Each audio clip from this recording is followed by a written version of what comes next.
नमस्कार my Lord में आपका स्वागत है।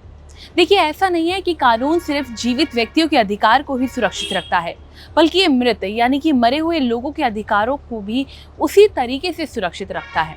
दरअसल एक व्यक्ति अगर किसी संपत्ति का मालिक है तो उसकी मृत्यु हो जाने पर उस संपत्ति पर उसका अधिकार खत्म नहीं हो जाता, यानी कि कोई दूसरा व्यक्ति उस संपत्ति का तब तक उपयोग नहीं कर सकता जब तक कि वसीयत या किसी और तरीके से वो उसके नाम ना किया गया हो। वहीं अगर कोई व्यक्ति बेईमानी से या गलत तरीके से किसी संपत्ति को अपने नाम करना चाहता है या फिर उसे अपने काम के लिए इस्तेमाल करना चाहता है, तो ये जानते हुए कि वो संपत्ति किसी मृत व्यक्ति की थी, तो ये आईपीसी की धारा 404 के तहत दंडित किया जा सकता है। हालांकि एक बात का ध्यान रखना चाहिए कि जब किसी के द्वारा इसका दुरुपयोग किया जाता है तो ये उस व्यक्ति के कब्जे में नहीं होना चाहिए जो कानूनी रूप से संपत्ति का हकदार है।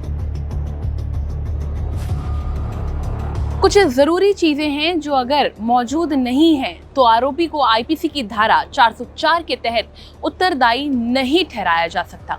बता दें कि इस धारा के लिए आवश्यक है कि अभियुक्त के पास बेईमानी का इरादा होना चाहिए और उस बेईमानी के इरादे के साथ ये होना जरूरी है कि वो संपत्ति का दुरुपयोग करे या अपने लिए इसका उपयोग कर रहा हो।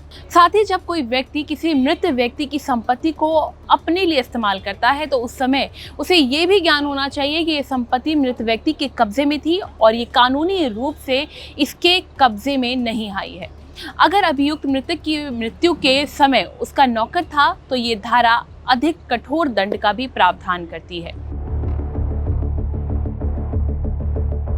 इतना ही नहीं, अगर कोई व्यक्ति किसी मृत व्यक्ति के आभूषणों को उपयोग करने के बेईमानी के इरादे से उतारता है तो वो इस धारा के तहत उत्तरदायी होगा।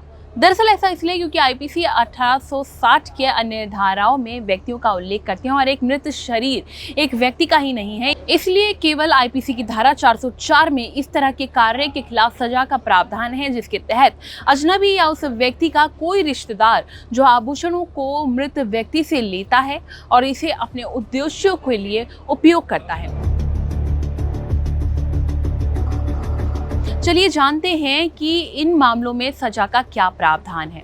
दरअसल जब एक व्यक्ति जो इस धारा के तहत दोषी पाया जाता है तो उसे किसी एक अवधि के लिए कारावास की सजा दी जाएगी जो 3 साल तक बढ़ सकती है और जुर्माने के लिए भी उत्तरदायी होगा। और अगर ऐसे व्यक्ति की मृत्यु के समय अपराधी अगर उसके द्वारा क्लर्क या नौकर के रूप में नियोजित किया गया था तो कारावास 7 साल तक बढ़ सकती है। साथ ही बता दें कि यह अपराध गैर संज्ञेय, जमानती और शर्मनीय है जिनका परिणाम प्रथम श्रेणी के मजिस्ट्रेट द्वारा किया जा सकता है।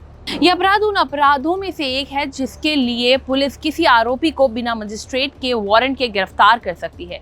वैसे ये जमानती अपराध है जिसका अर्थ है कि मुकदमे के लंबित रहने के दौरान व्यक्ति को जमानत पाने का अधिकार है। इस तरह कानून से जुड़ी और भी जानकारी के लिए देखते रहिए माय लॉर्ड।